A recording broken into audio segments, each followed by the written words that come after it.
যা বলবো আমরা তা করে ফেলবো, এটাই হলো ইমানদারের চরিত্র। ইমানদার মুখে যা বলবে অন্তরে তা লালন করবে। মুসলমানদের ঈমান হবে বিশ্বমানের, চরিত্র হবে মুসলমানের বিশ্বমানের, ঈমানটা হবে মজবুত। কিন্তু আমার দেশের ঈমানদারদের ঈমান এমন, নাম শুধু ঈমান আলী কিন্তু নামাজ নাই। আছে কিনা বলেন? নাম কি? ঈমান আলী। নাম হলো রমজান আলী, রমজান মাসের দিনের বেলা ভাত খায়। নাম হলো ফজর আলী, ঘুম থেকে উঠে সকাল 10টার দিকে নাম রাখছে কি বলে? ফজর আলী। নাম হলো হিম্মত আলী, সাইকেলের চাকা 5 সিট হয়ে পড়ে। নাম হলো আতর আলী, পকেটে গাজার গন্ধ। নাম হলো বাদশা মিয়া, ভিক্ষা করে। নাম হলো খোকা মিয়া, বয়স হলো 80 বছর। নাম দিয়ে তো কোনো কাজ হবে না। আল্লাহ রাব্বুল আলামিন নামের বদৌলতে বান্দাকে নাজাত দিবেন না। আল্লাহ রাব্বুল আলামিন বলছেন, ইন্না খালাকনাকুম মিন যাকারিন ওয়া উনসা ওয়া জাআলনাকুম শুউবান ওয়া ক্বাবাইলা লিতাআরাফু ইন্না আকরামাকুম ইনদাল্লাহি আতকাকুম। আমি তোমাদেরকে এক নর এবং নারী থেকে সৃজন করেছি, বিভিন্ন ভাষা দিয়েছি, গোত্র গোত্রে ভাগ করে দিয়েছি, যেন তোমরা একে অপরকে চিনতে পারো। তবে তোমাদের মধ্যে ওই সমস্ত বান্দাগুলো আমাকে সবচাইতে বেশি ভয় করে, যে সমস্ত বান্দা ওই আমার কাছে সবচাইতে বেশি সম্মানিত, আমার কাছে সবচাইতে বেশি দামি সম্মানিত, যে সমস্ত বান্দাগুলো আমি আল্লাহ আমাকে সবচাইতে বেশি ভয় করে। যদি বলি সুবহানাল্লাহ। বংশগত কৌলিন্য দিয়ে, চেহারার সৌন্দর্য দিয়ে আর টাকার গরম দেখায়া আল্লাহর কাছে সম্মান পাওয়া যাবে না। আল্লাহর কাছে সম্মান পেতে হলে আল্লাহর সামনে হাজির হতে হবে তাকওয়া নিয়ে। কি না বলেন তো? মুসলমানদের মিনিমাম কিছু চারিত্রিক গুণ থাকতে হবে, যে গুণগুলো না থাকলে পরে মুসলমান তার ঈমান টিকে রাখতে পারবে না এবং সে জান্নাতের গন্ধ পাবে না। আমাদের দিন শেষে আমরা ফিরে যাব কার কাছে? আসতে বলবেন না, কার কাছে? আল্লাহর কাছে আমরা ফিরে যাব। দিন শেষে তার কাছে আমাদের ধারণা দিতে হবে এবং বিচারের মুখোমুখি হতে হবে। আমার গোটা জীবনে প্রতিটা সেকেন্ডে পাই টু পাই হিসাব নেবেন তিনি আমার কে?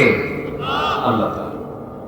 এই জীবনের চলাচলে আমাদের চারিত্রিক সৌন্দর্য কেমন হওয়া দরকার, এই বিষয়টা আমি আজকে প্রয়োজন মনে করে, জাতির জন্য প্রয়োজন মনে করে আমি এই বিষয়টা আজকে নিয়ে আমি কিছু কথা বলতে চাচ্ছি। মুসলমানদের চারিত্রিক গুণটা কেমন থাকা চাই? মোটামুটি ভাবে কোন বান্দার ভিতরে যদি 14 থেকে 15টি এই জাতীয় গুণ যদি পাওয়া যায়, চারিত্রিক গুণাবলী উপস্থিতি যদি কারোর মধ্যে থেকে যায়, তাহলে ভাবতে হবে ওই লোকটা জান্নাতের বাসিন্দা। এটা কি আমার কথা না আল্লাহর কথা? আসতে বলবেন না, কার কথা? আল্লাহ। আসুন, একজন ইমানদারের চারিত্রিক সৌন্দর্য হওয়ার জন্য, চারিত্রিক গুণাবলী অর্জন করার জন্য 14টা বিষয় মাথায় রাখতে হবে। আমি কি একটাও বলেছি? আসুন আমরা একটা একটা করে পর্যায়ক্রমে বলে ফেলবো। ওমা তাওফীকি ইল্লা বিল্লাহ, আলাইহি তাওয়াক্কালতু ওয়া ইলাইহি উনীব। আসুন মূল পর্বের দিকে আস্তে আস্তে চলে যাচ্ছি। তাহলে একজন ইমানদারের যতগুলো গুণ আছে, এর মধ্যে 1 নম্বর গুণ হতে হবে হলো সত্যবাদিতা, সততা। সততা যদি কারোর মধ্যে না থাকে, হক যদি কারোর মধ্যে না থাকে, তাহলে সেই লোকটার ঠিকানা হয়ে যাবে জাহান্নাম। এবং সত্য কথার ব্যাপারে আল্লাহ তাআলা এতটাই গুরুত্ব দিয়েছেন, যদি কারো মুখ থেকে সত্য কথা বের করে ফেলে, তার ভুল আমলগুলো আল্লাহ পাক ইবাদত করে চালায়া দিবেন। আল্লাহ রাব্বুল আলামিন বলেন, ইয়া আইয়ুহাল্লাযীনা আমানু ইত্তাকুল্লাহা ওয়া কুলু قولا سديدا يصلح لكم أعمالكم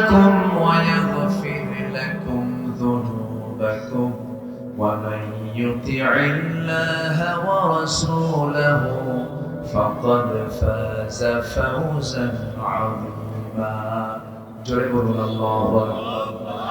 ঈমানদাররা তোমরা আল্লাহকে ভয় করো। নাম্বার 1, আল্লাহকে ভয় করো এবং সোজা সাপটা কথা বলে, অকুলু কাওলান সাদীদা, স্ট্রেট কথা বলবে, নিকন শুনে নিয়ে পেস খাটায়া নেগেটিভ হারাম কোন পরিবেশ তৈরি করার জন্য তোমরা এমন করে কথা বলো না। তোমরা যখন কারোর সঙ্গে কথা বলবে সোজা সাপটা কথা বলবে। এই হুকুমটা হলো কার? আস্তে বলবেন না, কার? আল্লাহ তাআলা। অকুলু কাওলান সাদীদা, সোজা সাপটা কথা বলবে। কোন অন্যায় কাজ, অন্যায় কথা যখন শুনবে সেই সময় তোমার 1 নম্বর দায়িত্ব হলো হাত দিয়ে প্রতিহত করবে। নাম্বার 2 হলো মুখ দিয়ে তুমি প্রতিবাদ করবে। মুখের ভাষা নেই, হাতের কোনো ভাষা নাই, সেই সময় তুমি অন্তর দিয়ে ঘৃণা করবে আর মনে মনে চিন্তা করবে। এই 3 নম্বর স্তরের যে ঈমানটা মাঝে মাঝে হেরেও যেতে পারে। চেষ্টা করতে হবে ঈমানদারের জীবনে 1 নম্বর কাজ দিয়ে অন্যায়কে মিটিয়ে দেওয়া, অর্থাৎ হাত দিয়ে সকল অন্যায়কে মিটিয়ে দেওয়া। এটা হচ্ছে সবচেয়ে মজবুত ঈমানের পরিচয়। আল্লাহু আকবার। সম্মানিত ভাইরা, কিন্তু সেই সত্যবাদিতা আমার দেশে নেই বললেই চলে। বিশেষ করে যারা নেতৃস্থানীয় ব্যক্তিবর্গ, এর ম্যাক্সিমাম ভণ্ড এবং প্রতারক। একটু মাথায় রাখবেন কথাগুলো। ম্যাক্সিমাম এরা কম ধোঁকাবাজি করেনি। বিগত সরকার ক্ষমতায় আসার আগ দিয়ে বলেছিল, আমরা যদি ক্ষমতায় যেতে পারি প্রয়োজনে মদিনার সনদে দেশ চালাবো। শোনেন না আপনারা? শোনেন না? বলেছে। সম্মানিত বন্ধুগণ, মদিনার সনদে হয়নি, মোদির সনদে চলেছে।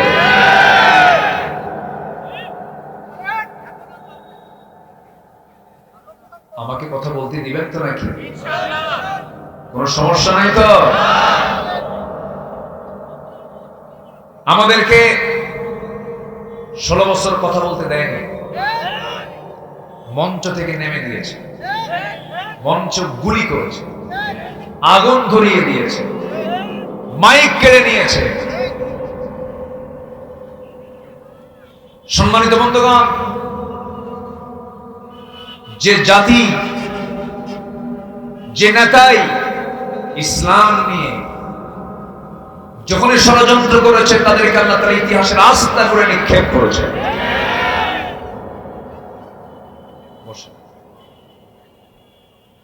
ফেরাউন কে না জানেন কথাগুলো। ফেরাউন কি মরার আগ দিয়েও জানতো যে এই পানিতে আমাকে চুবায় মরতে হবে? জানতো না, কিন্তু সে 2 মিনিট আগেও জানে না এই দড়ি আমার মরণ হবে। নমরুদ নেংরামোর সাথে বিদায় নিয়েছে। ফেরাউনের পতন হয়েছে পানিতে চুবান খেয়ে। আবু জেহেলের পতন হয়েছে একটা শিশুর হাতে আঘাতের মধ্য দিয়ে। যুগে যুগে যারা ইসলাম নিয়ে, দ্বীন নিয়ে, কোরআন নিয়ে, আল্লাহর জীবন বিধান নিয়ে যারাই ষড়যন্ত্র করেছে তাদের পরিণত হয়েছে আবু জেহেল, হামান, নমরুদের মতো। সম্মানিত ভাইরা, আমাদের দেশের এক শ্রেণীর রাজনীতিবিদদের রাজনীতির মূল পুঁজি হলো মিথ্যা। কিন্তু আল্লাহ তাআলা বলছেন ঈমানদারের 1 নম্বর গুণ হবে সে সত্যবাদিতা নিয়ে থাকবে। কি নিয়ে থাকবে বলেন তো? সত্যবাদিতা, অর্থাৎ তার মুখ থেকে মিথ্যা কখনো কোনো কথা বের হবে না, ভাউতাবাজি কোনো কথা বের হবে না, বেফাঁস কোনো কথা বের হবে না। একটা ঈমানদারের সবচেয়ে বড় ব্যক্তিত্ব হলো তার মুখ থেকে অযাচিত, অপ্রাসঙ্গিক, অপ্রয়োজনীয়, অর্থহীন একটা কথা তার মুখ থেকে বের হবে না। এটা হচ্ছে ঈমানদারের 1 নম্বর গুণ। কোরআনের আলোকে একজন ঈমানদারের মোটামুটি 14 থেকে 15টা গুণ যদি অর্জন হয়ে যায়, তার জান্নাতে যেতে আর কোনো বাধা হবে না। তার মধ্যে 1 নম্বর বললাম, আমরা কি হব বলেন তো? আসতে হবে কি হব? আমরা সত্য। সন্তানদেরকে সততা শিখিয়ে দেব। সন্তানদের কখনো বলবো না মিথ্যা কথা বলো, পরিবারকে কখনো বলবো না মিথ্যা কথা বলো, ব্যবসা করতে নিয়ে মিথ্যা কথা বলবো না। সত্য এমন একটা জিনিসের নাম, যার মুখে সত্য কথা আছে তার জন্য জান্নাত আছে। মিথ্যা মানে হলো ধ্বংস, মিথ্যা মানুষকে জাহান্নামের দিকে নিয়ে যায়। কে না জানেন একজন বিশাল ব্যক্তি ছিলেন, জিলান শহরে তার বাড়ি। পরে একজন পীর সাহেব ছিলেন আব্দুল কাদের জিলানী।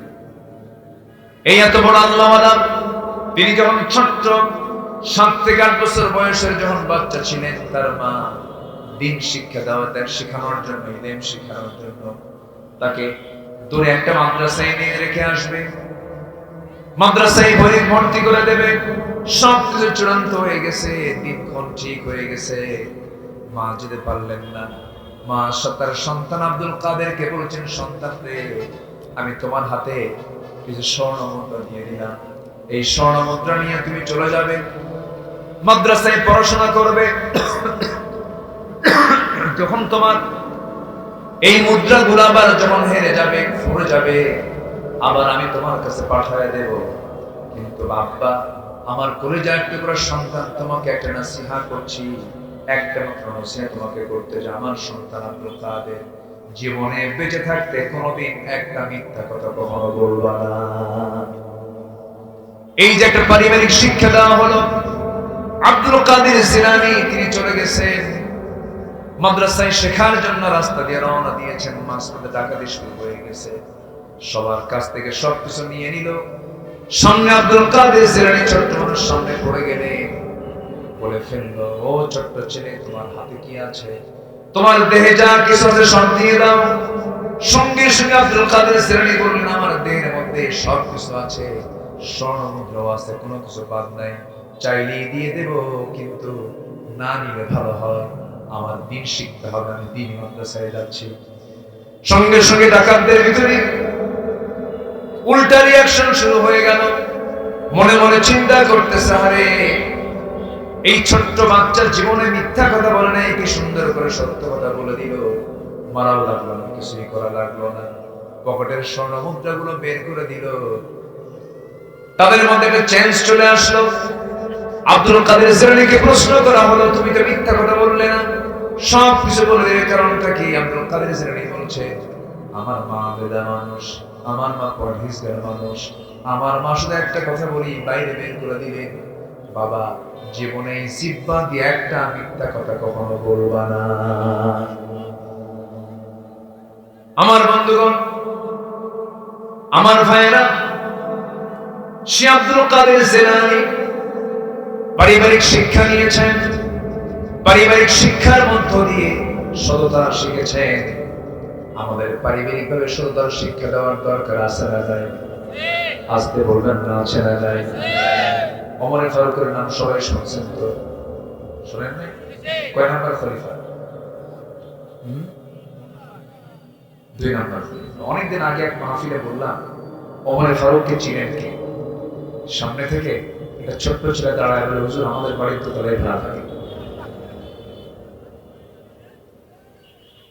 ওমর যে কি ছিলেন, প্রেজেন্ট ওয়ার্ল্ডে শুধু একটা ওমরও যদি থাকতো, গোটা পৃথিবী সব ঠান্ডা হয়ে যেত। প্যালেস্টাইন, বাইতুল মুকাদ্দাস আজকে এরকম থাকে। ওমরের মতো একটা নেতা থাকলে বলে সব ইহুদির বাচ্চা সব কবরে চলে যেত।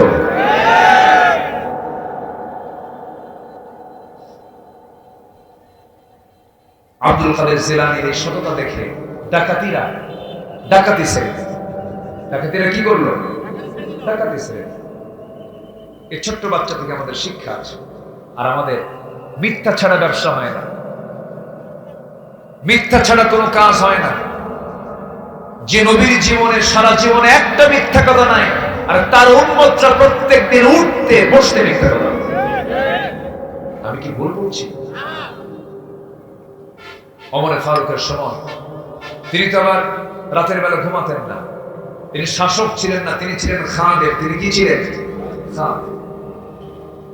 সাইয়েদনা ওমর ফারুক রাদিয়াল্লাহু তাআলা একদিন রাতের বেলা বাড়ি থেকে বের হয়ে গেলেন। বউকে বললেন, আমি একটু বাইরে যাচ্ছি, আমার প্রতিবেশীর চিত্রগুলো দেখে আসি। ঘুরতে ঘুরতেই হঠাৎ করে তিনি একটা বাড়ির সামনে গিয়ে দাঁড়ালেন। ভিতর থেকে দুজন মহিলার কথোপকথন, কনভারসেশন তিনি শুনতেছেন। মা এবং মেয়ে দুজন কথা বলতেছে। মা বলতেছে মেয়েকে, মা শোনো, আমরা গরিব মানুষ, আগামীকাল কি বাজার করবো সেই টাকাটাও নাই, মুদ্রাটাও না। এই উটের দুধ আমরা পেয়েছি, এই উটের দুধগুলো বিক্রি করলেও টাকা দিয়ে বাজার হবে না। এই উটের দুধটা আমরা করবো কি? এটা বেশি পরিমাণ করার জন্য আমার মেয়ে, তুমি কিছু পানি নিয়ে আসো, পানিটা দুধের মধ্যে ঢেলে দাও, দুধের পরিমাণ বেশি হবে, দাম বেশি হবে, বিক্রি করা যাবে। এরকম চরিত্র আজকের দুনিয়াতেও আছে না নাই? আছে কিনা বলেন? কি কাটারি ভোগ নাকি? এই দিনাজপুরের চাল বিখ্যাত না, কাটারি ভোগ। এর মধ্যে পাথর ঢুকায়, ওজন বাড়ায় দেয়। আবার কাটারি ভোগ চালের মধ্যে আরেক চাউল ঢুকায় দেয়। আছে কিনা বলেন? আসতে আছে কিনা? এগুলো কি সততা না মিথ্যা? এটা কি ইমানদারের চরিত্র না মুনাফিকদের চরিত্র? মুনাফিকদের চরিত্র। আমার বন্ধুগণ, ওমর ফারুক রাদিয়াল্লাহু তাআলা আনহু মা মেয়ের এই কথোপকথন শুনতেছিলেন। এবার মেয়ে মায়ের জবাবে বলতেছে, মা তুমি রাতের বেলা গভীর রাত্রে আমাকে পানি দিতে বলতেছ, কিন্তু তুমি কি জানো এই পানি দিলে পরে এই এলাকার একটা শাসন আছে, জানলে কিন্তু খবর আছে। সঙ্গে সঙ্গে মা তার মেয়েকে বলতেছে, মা শোনো, তুমি এই গভীর রাত্রিতে অন্ধকারে ঘরের মধ্যে দুধের মধ্যে পানি মিশালে ওমরের পার্লামেন্ট কেউ জানবে না, ওমরও জানবে না, দিয়ে দাও পানি। এবার মেয়ে বলতেছে, মা খলিফাতুল মুসলিমিন ওমর ফারুক নয় দেখলেন না, কিন্তু আমি যে পানিতে দুধের মধ্যে পানি মেশাবো পৃথিবীর কেউ না জানলেও আমার আল্লাহ তাআলার প্রশাসন তা জেনে যায়। وَيَعْلَمُ خَائِنَةَ الْأَعْيُنِ وَمَا تُخْفِي الصُّدُورُ। তোমার চক্ষু কি খেয়ানত করে, তোমার অন্তরে তুমি কি দানা বেঁধে রেখেছো, কি চিন্তা করছো, কেউ না জানলেও জানার জন্য তিনি আছেন, তিনি আমার কে?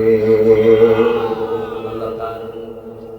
আমার বন্ধুগণ, মেয়ে যখন এই কথা বলল, মা আমার দ্বারা সম্ভব নয়, দুধের মধ্যে পানি মিশাবো, এই চরিত্র আমার মধ্যে নিয়ে এসে যাবে না, কারণ ইমানদার এমনটা করতে পারে না। এই মা মেয়ের কথাগুলো শুনে ওমর ফারুকের চোখের পানি পড়তে লাগলো। কাঁদতে কাঁদতে আর ওই পরিবারকে না ডাক দিয়ে সোজা নিজের পরিবারে চলে গেছে। নামাজ পড়লেন, নামাজ শেষে বউটাকে ডাক দিয়ে বলছে, বৌমা, বউ আমার শোনো, তোমার ছেলের বৌমা খুঁজে পেয়েছি। গত রাত্রে গিয়েছিলাম এক বাসায়, একটা মেয়ে তার মার সঙ্গে ইমানের পরিচয় দিয়ে যে কথাগুলো বলেছে আমার দারুণ লেগেছে। আমার ছেলেকে অন্য কোথাও বিয়ে করাবো না, আমার ছেলেকে আমার পছন্দ করা সেই মেয়ের সঙ্গে বিয়ে দেব। সুবহানাল্লাহ বলবেন না?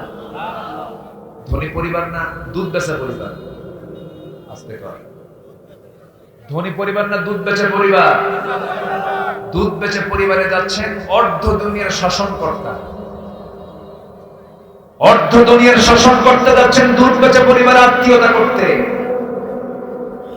মেয়ে কি বলে, বউকে ডাক দিয়ে বলছে, এই বাড়িতে একটা মেয়ে আছে, সে আলোতেও আল্লাহকে ভয় পায়, অন্ধকারেও আল্লাহকে ভয় পায়, ওই মেয়েটাই হবে আমার ছেলের বৌমা। আল্লাহু আকবার, আমার ছেলের স্ত্রী হবে। আজকে মেয়ে নির্বাচন করতে গিয়ে, ছেলে নির্বাচন করতে গিয়ে কত কিছুকে দেখা লাগে। ছেলে বাঁচতে গিয়ে দেখে ছেলে কি করে, কি মাস্টার্স পাস, কি চাকরি করে সরকারি, ও হবে না, দেখো তো মঙ্গল গ্রহে অফিস আছে নাকি। কি আমি কি ভুল বলতেছি?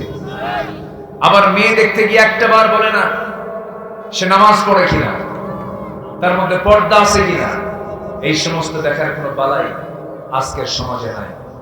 সম্মানিত ভাইয়েরা, সময় এসেছে আমাদের যুবকরা, তোমরা যেমন আন্দোলনের চূড়ান্ত রূপরেখা তৈরি করে 5 আগস্ট বিকালবেলা যেমন জুলুম শাহীকে গণভবন ঘেরাও করে 45 মিনিট টাইম দিয়েছিলে, সেই যুবকদেরকে আমি জানান দিতে চাই, তোমার গ্রামকে নিয়ে তুমি টার্গেট করো। তোমার গ্রামের কোন পরিবারের কোন মেয়ে অর্ধলগ্ন আপত্তিকর পোশাক পরে বাইরে বের হয়ে পরিবেশটাকে নষ্ট করতে চায়? যুবকরা, তোমরা তালিকা করো, তোমার গ্রামের কোন কোন মাতব্বররা নামাজ পড়ে না। সোজা বলে দিবা, চাচা আপনি মাতব্বরি করেন, আমরা মাতব্বরি মানব, নামাজ পড়ে। নামাজ পড়বেন না, মাতব্বরি চলবে না। কি আসতে কখনো যুবকরা, ঠিক কিনা? গর্জে ওঠো। আমরা একটি নতুন বাংলাদেশ গড়তে চাই। গ্রামের ভিতরে তালিকা করে ফেলো কারা নামাজ পড়ে আর কারা নামাজ পড়ে না। যারা নামাজ পড়ে, নামাজ যারা পড়ে না তাদের দ্বারস্থ হও, তাদের কাছে চলে যাও। বিগত 16 বছর শিক্ষকরা পর্যন্ত ছাত্রদেরকে শাসন করতে পারে নাই। শিক্ষকের হাত পা বাইন্দা পুকুরে ফেলে দিয়েছে। জানেন না আপনারা? জানেন না? আপনারা জানেন না এগুলো? পুকুরে ফেলে দিয়েছে। কি করে নাই তারা? সম্মানিত ভাইয়েরা, সম্মানিত বন্ধুগণ, একটি পরিবর্তন আমরা দেখতে চাই। সে পরিবর্তন অন্য কিছু দিয়ে দেখতে চাই না।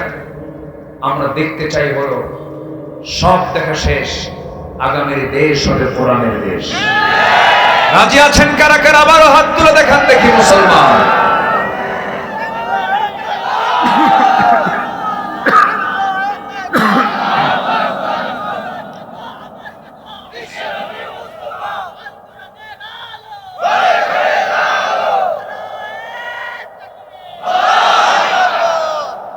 কষ্ট পাচ্ছেন মনে হয়?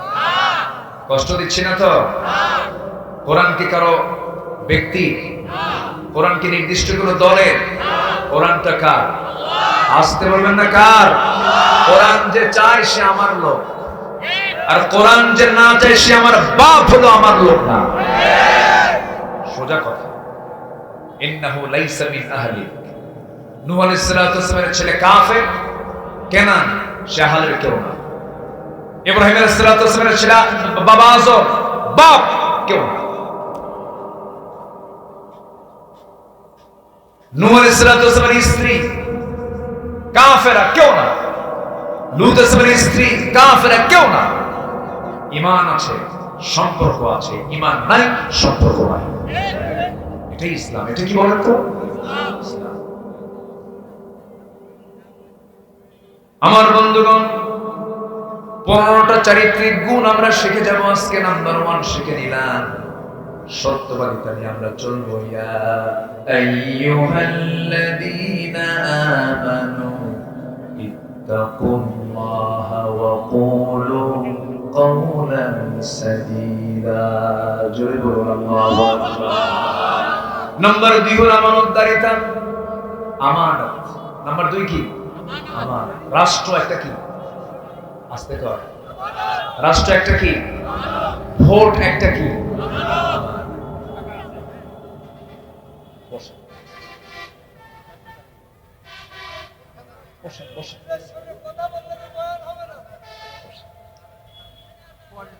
জি বসে। রাষ্ট্র একটা আমানত, ভোট একটা আমানত।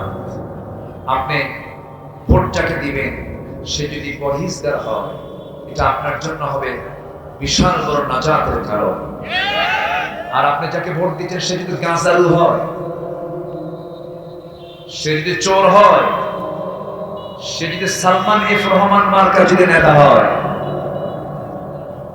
সালমান এফ রহমানের নাম শুনছেন তো সবাই? শোনেন নাই? বাঁচার জন্য কি কাটছে জানেনি?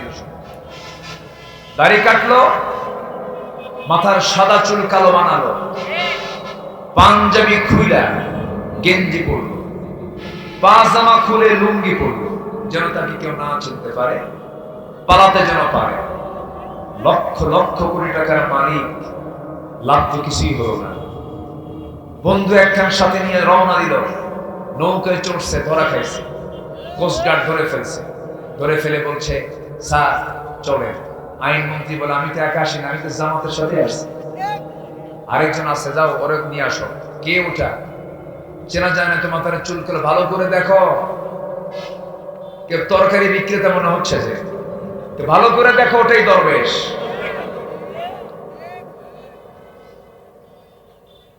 আরেকজন বিচারপতি শামসুদ্দিন মানিক নাকি, এই বেয়াদব আমার নামেও তালিকা করেছিল, 116 জন আলেমের তালিকা করে তার মধ্যে আমার নামটা ঢুকিয়েছিল। সিলেট গিয়ে ধরা খেয়েছে, সিলেটবাসী পিসি আউট করে দিয়েছে। এখন আমাদের সময় এসেছে এই নাস্তিক বাম রামদের তালিকা করা, ঠিক কিনা বলেন? সম্প্রতি গত পরশুদিন নতুন করে একজন উপদেষ্টা হয়েছেন, যে লোকটা তার বউয়ের বউকে নিয়ে ব্যবসা করে। অশ্লীল নাটক, সিনেমা জগৎ হচ্ছে যাদের পেশা, যাদের চরিত্রের ন্যূনতম কোনো গুণাবলী নাই, যারা সারা জীবন ইসলামের বিরুদ্ধে বিরুদ্ধাচরণ করেছে, ওই সমস্ত ব্যক্তিদের নেতৃত্ব আমরা মানি না।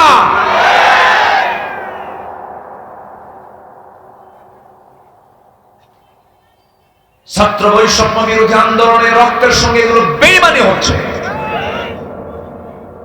খেয়াল করুন, সতর্ক করুন, সজাগ হন। আমাদের ফিরে আসার, পিছপা হওয়ার আর কোনো সুযোগ নাই। আমাকে ঘুরে দাঁড়াতেই হবে, সামনের বিজয় হতে হবে ইসলামের বিজয়। জয় বলে ইনশাআল্লাহ। এখনো চোররা আছে না নাই? এখনো চোররা আছে না নাই? পাহারা দিতে হবে। আমরা আমানতদারিতা ঠিক রাখবো। জোরে বলি ইনশাআল্লাহ। মা, আপনাকেও আগে আসতে হবে। ইসলামের প্রথম পতাকা তোলা আবদ্ধ হয়েছেন কোন পুরুষ না। ইসলামের প্রথম পতাকা তোলা আবদ্ধ হয়েছেন একজন নারী, তার নাম হচ্ছে খাদিজা। জোরে বলি সুবহানাল্লাহ। তার প্রথম ইসলাম কবুল করেছে পুরুষ না নারী? নারী কি পিছিয়ে না এগিয়ে? মার্কেটেও পুরুষ মহিলা বেশি, মাহফিলেও মহিলা বেশি, কোনো পিছায় নাই, সব জায়গায় এগিয়ে আছে। হ্যাঁ হ্যাঁ, সম্মানিত ভাইয়েরা, ইসলাম প্রথম গ্রহণ করেছেন একজন নারী। আবার হারামের ভিতরে, কাবার চত্বরে যিনি বাসিন্দা, একমাত্র একজন বাসিন্দা ছিলেন হারামের ভিতরে, তিনি একজন নারী, ইসমাইলের মা। বলেন তো কে? বলেন বলেন বলেন, মহিলার নাম কি? বলেন, হাজেরা আলাইহিস সালাতু ওয়াস সালাম। খুব সুন্দর, আপনারা সচেতন, বলি আলহামদুলিল্লাহ। আবার ইসলামের জন্য প্রথম রক্ত যিনি ছড়িয়েছেন, এটাও একজন মহিলা। সুবহানাল্লাহ বলবেন না? তাহলে ইসলামী নারীদের অবদান আছে না নাই? আসতে বলবেন না, আছে না নাই? আমার নবীজি দ্বীনের দাওয়াত নিয়ে জাবালে নূর থেকে বের হয়ে আমার নবীজি সর্বপ্রথম ঘরের মধ্যে ঢুকলেন। ঢুকে বলছেন, জাম্মিলুনি খাদিজা, লাকাদ খাশিতু আলা নাফসি, আমি আমার জীবনের শঙ্কিত হচ্ছি, মনে হয় বাঁচবো না, মরে যাব। ওরে খাদিজা, আমাকে বস্ত্র আচ্ছাদন করে দাও। বস্ত্র আচ্ছাদন করে দেওয়া হলো। খাদিজা রাদিয়াল্লাহু তাআলা বললেন, আমার স্বামী আপনার কি হয়েছে বলুন। তিনি বলছেন, শোনো, আমার কাছে ওহী নাযিল হয়েছে, কোরআন নামক কিতাব আমার কাছে আল্লাহ পাক নাযিল করেছেন। আমি আল্লাহর নবী, আজ 15 বছর তোমার সঙ্গে আমার পরিচয়টা একরকম ছিল, আজকে ভিন্ন রকম। আমি আল্লাহর নবী, তোমার কি বিশ্বাস হয় নাকি খাদিজা? খাদিজা কেঁদে কেঁদে বলছেন, আমার স্বামীও 15 বছর ধরে দাম্পত্যময় জীবন কাটালাম যার সাথে, যার মুখ থেকে অযাচিত, বেহুদা, অপ্রাসঙ্গিক, মিথ্যা সঞ্চারের পূর্ণ কোনো কথা যার মুখ থেকে একেবারের জন্য শুনলাম না, সেই লোকটা যে আল্লাহর নবী হবে অন্তত আমি তার স্ত্রী হয়ে আমি কখনো অমান্য করতে পারবো না। আপনি যে আল্লাহর নবী হবেন এটা 100% সত্য। জোরে বলুন সুবহানাল্লাহ। এই কথা শোনার সঙ্গে সঙ্গে আল্লাহ রাসূল খুব খুশি হয়ে গেলেন। আমার নবী যে হাত জাগায় দিলেন, খাদিজার সঙ্গে সঙ্গে বলেন, সবাই বলেন আশহাদু আল্লা ইলাহা ইল্লাল্লাহু ওয়াহদাহু লা শারীকা লাহু ওয়া আশহাদু আন্না মুহাম্মাদান আবদুহু ওয়া রাসূলুহু। হিদায়াতের মালিক কে? আল্লাহ। হিদায়াতের মালিক কে? আল্লাহ। রাসূল প্রথম দাওয়াত দিয়েছেন বাহিরে না ভিতরে? বাহিরে না ভিতরে? আমরা ভিতরে দাওয়াত দেব। জোরে বলি ইনশাআল্লাহ। আল্লাহ রাব্বুল আলামিন বলেছেন ইন্নাল্লাহা ইয়া'মুরুকুম আন তু'আদ্দুল আমানাতি ইলা আহলিহা ওয়া ইযা হাকামতুম বাইনান নাসি আন তাহকুমু বিল 'আদল ইন্নাল্লাহা নি'মা ইয়া'iদুকুম বিহি। আল্লাহ রাব্বুল আলামিন বলেন তোমরা তোমাদের আমানতসমূহ যথাযোগ্য স্থানে পৌঁছে দেবে, আমানতের কোনো খেয়ানত করবে না, মিথ্যা কথা বলবে না। মিথ্যা কথা বলা মুনাফিকের কাজ, আমানতের খেয়ানত করা মুনাফিকের কাজ, আর সত্যবাদিতা হলো ঈমানদারের কাজ। আমানত রক্ষা করা হলো ঈমানদারের কাজ, আমানতের খেয়ানত কখনো করবে না। আমার বন্ধুগণ, স্বামীর কাছে বউ একটা আমানত, বউয়ের কাছে স্বামী আরেকটা আমানত। এরকম করে পৃথিবীর সমস্ত কাজের মধ্যে আমানতদারিতা আছে না নাই? আসতে বলবেন আছে না নাই? বউ কিন্তু একটা আমানত স্বামীর কাছে। কি আমানত? আমার বউটাকে কোন ক্রমে পর পুরুষকে দেখানো যাবে যদি দেখানো হয় তাহলে কি হবে? খেয়ানত হয়ে গেল, সমাজ কলুষিত হয়ে গেল। কিন্তু দেখবেন কিছু কিছু স্বামী আছে বেহায়া, বউ যদি একটু সুন্দর হয় সেই বউটাকে শুধু নিজে দেখে না, জাতিকে দেখানোর জন্য ব্যাকুল হয়ে যায়। আছে কিনা? পরিবেশটা নোংরা করে দেখানোর জন্য হোন্ডায় তোলে। আধুনিক হোন্ডা গুলো তো মোটামুটি মানে পিছনের যে প্যাসেঞ্জার সিটের 3 তলা উঁচা, আর ড্রাইভিং সিট হলো আন্ডারগ্রাউন্ড। আন্ডারগ্রাউন্ডে স্বামী বসে থাকে, হোন্ডা চালায়, আর বউকে 3 তলায় উঠায়, অর্ধনগ্ন পোশাক পরায়া, ঘোড়াঘাটের মোড় থেকে শুরু করে নিয়ে চলে গেল এক টানে ফুলবাড়ি পর্যন্ত। হুন্ডার আওয়াজ যদি কারো কানে না যায় তাহলে তার দেখতে পাবে না। হুন্ডার আওয়াজটা বৃদ্ধি করা যায় কেমনে? যেদিক দিয়ে ধোঁয়া বের হয় পাইপ আউট, এবার সাউন্ড হবে হেলিকপ্টারের মতো। কিসের মতো? হেলিকপ্টার। চললো, টান দিল, এক টানে চলে গেল ফুলবাড়ি।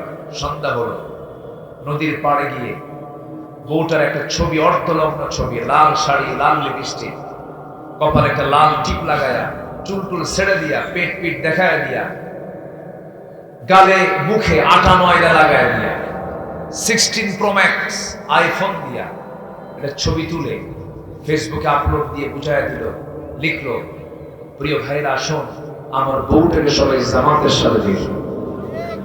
বউটা কি পাবলিক না পার্সোনাল? তাহলে এই যে আচরণগুলো করে এদিকে আমানত রক্ষা না আমানতের খেয়ানত? আমানতের খেয়ানত। আমি রাষ্ট্রপতি হয়েছি, রাষ্ট্র আমার কাছে একটা আমানত, জনগণ আমার কাছে একটা আমানত। এই দৃশ্য আমরা 16 বছর পাইনি। একটা স্বাধীন দেশে আয়না ঘর নির্মিত হয়েছে, সে আয়না ঘরে আমি নিজে গিয়েছি। আয়না ঘরের 2 জন ওই আয়না ঘরে তারা ছিলেন দীর্ঘ 8 বছর। মীর কাসেম আলীর ছেলে ব্যারিস্টার আরমান। আমি যখন তাকে বললাম, ভাইজান আপনি কেমন করে 7-8টা বছর কাটিয়েছেন, তিনি বললেন, দেখেন এই 8 বছর আগে আমার বাবাকে তারা খুন করেছে, ফাঁসি দিয়েছে। আমি যেদিন আয়না ঘর থেকে বের হই সেদিন আমি জানতে পেরেছি আমার বাবা 8 বছর আগে ইন্তেকাল করেছে। এর ব্রিগেডিয়ার জেনারেল আব্দুল হাই লামান আজমি, আমি ওনাকে বললাম আপনার সময়গুলো কেমনে কাটলো? তিনি কেঁদে কেঁদে বললেন, সূর্য আল্লাহর দেয়া একটা নিয়ামত, আমি 8টা বছর সূর্যের চেহারা পর্যন্ত দেখতে পাইনি। 5 অগস্ট না আসলে পরে এই চিত্রগুলো আপনারা জানতেন না। কত মা কোলটি খালি হয়েছে। রাষ্ট্রের দায়িত্ব পালন করে এই সমস্ত আচরণ করা কি রাষ্ট্রের আমানত রক্ষা না আমানত ভঙ্গ করা? আমানত ভঙ্গ করা হয়েছে। অসংখ্য আলেমকে জেলখানায় ঢোকানো হয়েছে। আমার কি দোষ ছিল ভাই? 2018 সালে আমাকে চট করে নিয়ে চলে গেল, জেলখানায় ঢুকায় দিল। জেলখানায় ঢোকা মাত্রই সামনে দিকে এক মুরব্বী চাচার বয়স 85 বছর আমাকে দেখি লম্বা একখান সালাম দিয়ে বলে, হুজুর আপনি জেলখানায়? খুব খুশি হলাম। বললাম, খুশি হলেন কেন? মানুষকে জেলখানায় ঢুকলে খুশি হয়। হুজুর ওয়াজ শুনি দূরে দূরে, মুসাফা করতে পারি না, আরে এত কাছে আসছেন, একদম কাছে থেকে ওয়াজ শুনবো। খুব খুশি। বললাম, চাচা আপনার মামলা কি? বলে, বাবা আমার বয়স 85 বছর, আমার মামলা দিছে বিস্ফোরক মামলা। আচ্ছা 85 বছরের বুড়া মানুষ কি ককটেল মারে? ককটেল মারতে পারবে? তার হাতে সেই শক্তি আছে? সেই মামলা দিয়েছে। এহসানুল হক মিলন শিক্ষা প্রতিমন্ত্রী, তার বিরুদ্ধে দিয়েছিলেন ভ্যানিটি ব্যাগসের মামলা। মামুনুল হকের বিরুদ্ধে দিয়েছিল গরু চুরির মামলা। আল্লামা সাঈদীর মতো মানুষকে ধর্ষক বানিয়ে ছেড়েছে তারা। একটা সুস্থ মানুষকে জেলখানা থেকে জোর করে বের করে অসুস্থের বাহানা তুলে কারাগার থেকে জেলখানায় জোরপূর্বক নিয়ে পরিবারের সঙ্গে দেখা করতে না দিয়ে একদম ঠান্ডা মাথায় পয়জনিং করে বিষ প্রয়োগ করে তাকে হত্যা করা হয়েছে। তাফসীর মাহফিলের প্ল্যাটফর্ম থেকে জানাতে চাই, যদি সবকিছুর বিচার হয়, সবার আগে এই দেশের কিংবদন্তি আল্লামা সাঈদীকে যারা হত্যা করেছে তাদের হত্যার আমরা বিচার চাই। রাজি আছেন কারা কারা? হাত উঁচু করে দেখান মুসলমান।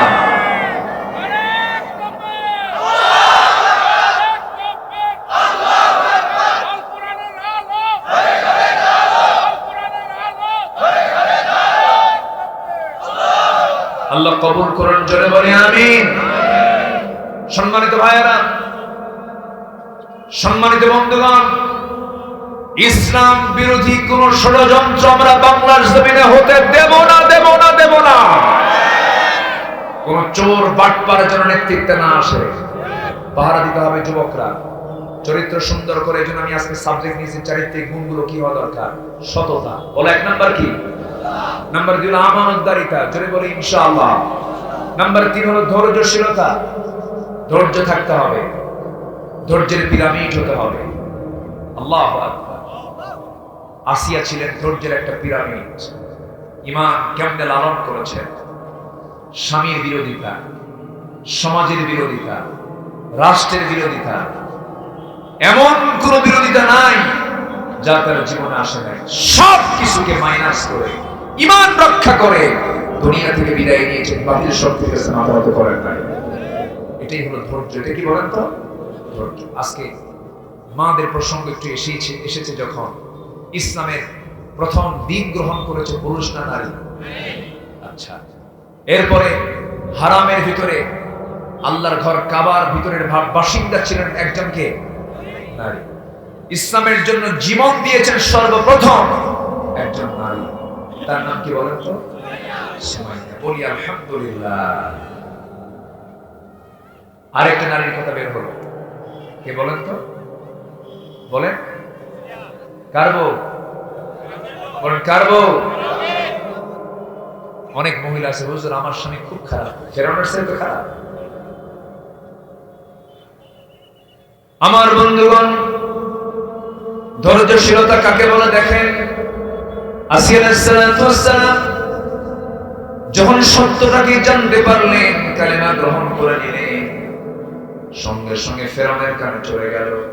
ফেরাউন বলল, আসিয়া শুনতে পেলাম তুমি নাকি কালেমা গ্রহণ করেছো। আসিয়া বললেন, স্বামী আমার আপনি শুনলেন কেন? দেখেন, আশহাদু আল্লা ইলাহা ইল্লাল্লাহ ওয়াহদাহু লা শারীকা লাহ।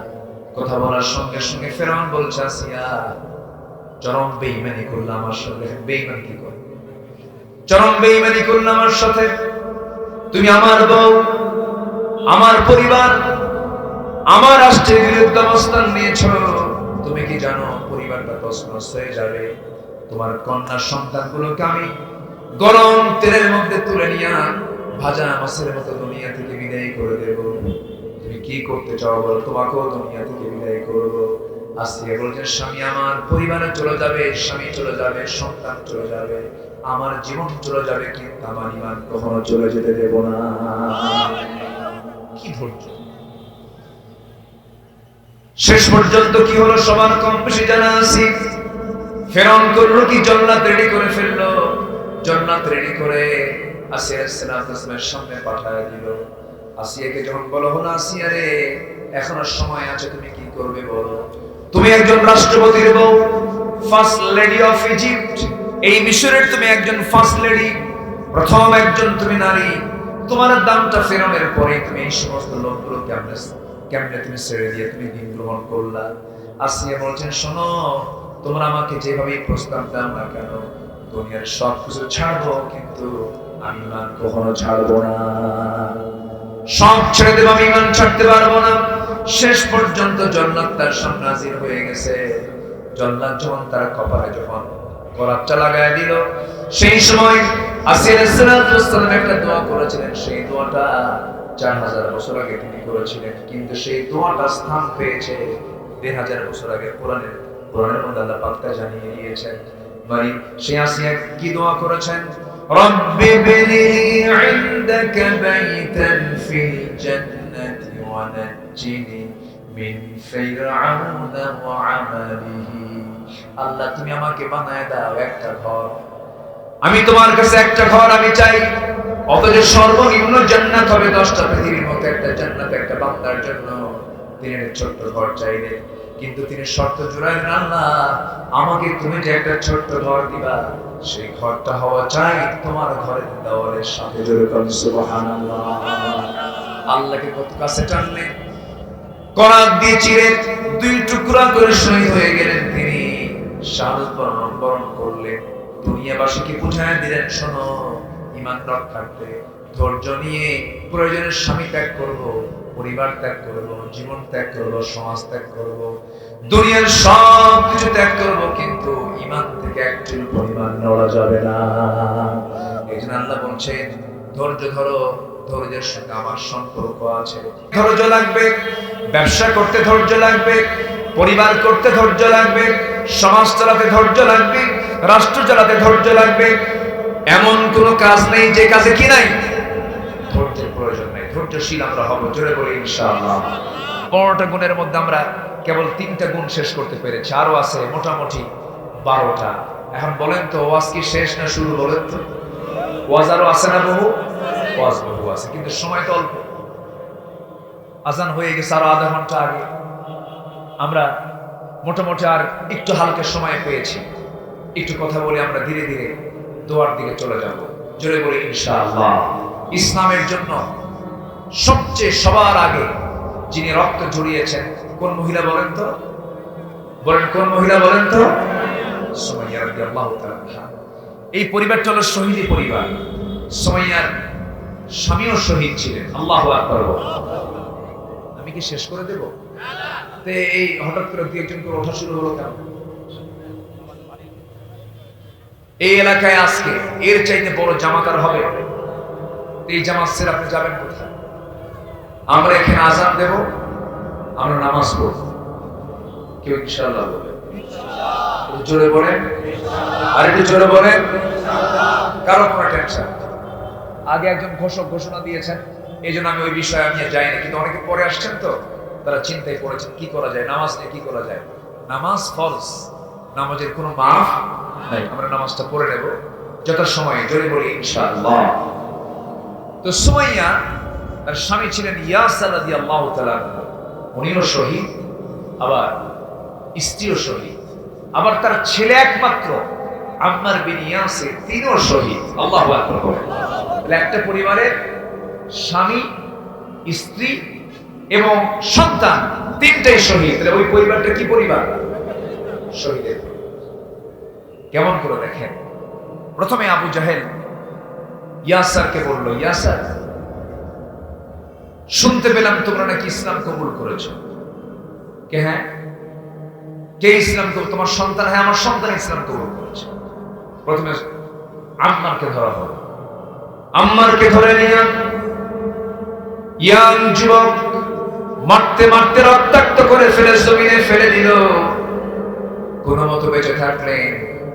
সঙ্গে সঙ্গে ইয়াসার বাইরে বের হয়ে বলছে, আবু জাহেলের দলের লোকেরা আমার কলিজার টুকরা আমার কি দোষ করেছে, তোমরা তাকে মারতে মারতে রক্তাক্ত করে ফেলে দিলা। ইয়াসার বলছেন, তোমরা যে অপরাধে তোমাদের দৃষ্টিতে আমার সন্তানকে মারতে মারতে রক্তাক্ত করে দিলা, আমিও তো সেই দিক গ্রহণ করে নিয়েছি। সঙ্গে সঙ্গে আবু জেহেল করলো কি, ইয়াসারের দিকে তার বর্ষা লক্ষ্য করে মেরে দিল। ডান হাত ডান পা এক ঘোড়ার পায়ের সঙ্গে লাগায় দিল, বাম পার একটা পায়ের সঙ্গে লাগায় দিয়া দুই দিকে বিপরীত দিকে ঘোড়াটা দাঁড়ায় দিয়া চালায় দিয়া মুরগি রানের মতো দুই টুকরা করে ইয়াসারকে দুনিয়া থেকে বিদায় করা হলো। এই নির্মম দৃশ্য দেখতে পেলেন তার স্ত্রী সুমাইয়া রাদিয়াল্লাহু তাআলা আনহা। সুমাইয়া দেখে বলছেন, আবু জাহেলের দলের লোকেরা আমার সন্তানকে তোমরা মারলে, আমার স্বামীকে দুনিয়া থেকে বিদায় করে দিলা। তোমরা যে কারণে আমার সন্তানকে আহত করলে, আমার স্বামীকে দুনিয়া থেকে বিদায় করলে, সেই কালিমার আমি অসুদাত আমি অনেক আগে পান করে নিয়েছি।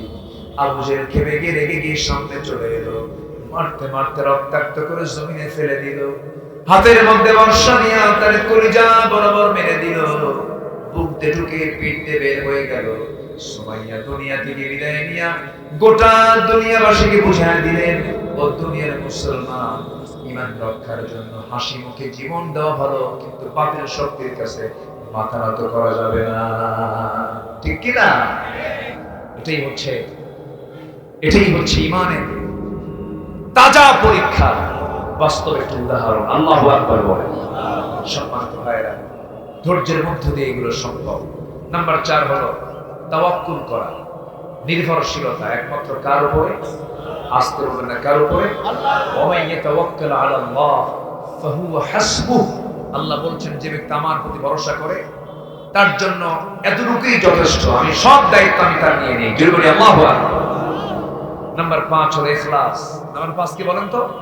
আল্লাহ রাব্বুল আলামিন বলেন, ওয়া মা উমিরু ইল্লা লিয়া'বুদুল্লাহা মুখলিসিনা লাহুদ্দীন। আমার বন্ধুগণ, ঈমানদারদের কাজ হবে একনিষ্ঠ হবে দ্বীনকে গ্রহণ করে নেওয়া। নাম্বার 6 হলো আদালত এবং ন্যায় বিচার। যে বান্দার মধ্যে আদালত ঠিক থাকবে, ন্যায় বিচার ঠিক থাকবে, আল্লাহ রাব্বুল আলামিন তাকে জান্নাতের মেহমান বানায় নেবেন। ইয়া আইয়ুহাল্লাযীনা আমানু কুনু কাওয়ামিনা লিল্লাহ শুহাদাআ বিল কিসত। জোরে বলি আল্লাহু আকবার। তোমরা কি করবে? ন্যায় বিচার প্রতিষ্ঠা করবে, আদালত কায়েম করবে। নিজের জন্য এক বিচার, পরের জন্য আরেক বিচার, আছে না নাই? এমনটা করা যাবে। আইন সবার জন্য কি? আইন সবার জন্য সমান। এরপরে বহু কথা ছিল, সময় কম, শুধু পয়েন্ট আকারে শেষ করছি। নাম্বার 7 হলো তওবা এবং ক্ষমা প্রার্থনা করা। কার কাছে? আসতে বলবেন না, কার কাছে? নাম্বার 8 হলো দয়া এবং সহানুভূতিশীল হওয়া। খুযিল আফওয়া ওয়া'মুর বিল মা'রুফি ওয়া'রিদ আনিল জাহিলিন। আমার বন্ধুগণ, আমরা ক্ষমা করা শিখবো, দয়া করা শিখবো। আপনি কাউকে দয়া করবেন, আল্লাহ আপনাকে দয়া করবেন। আপনি কাউকে মাফ করবেন, আল্লাহ আপনাকে মাফ করবেন। আল্লাহু আকবার বলেন। নাম্বার 9 হলো তাওয়াদু, নম্রতা। উগ্রতা নয়, নম্রতা। মুমিনদের কথা হবে ছোট ছোট, ব্যবহার হবে বিনয়ী। আল্লাহ আমাদের কেমন চরিত্র হওয়ার তৌফিক দান করুন। জোরে বলি আল্লাহুম্মা আমিন।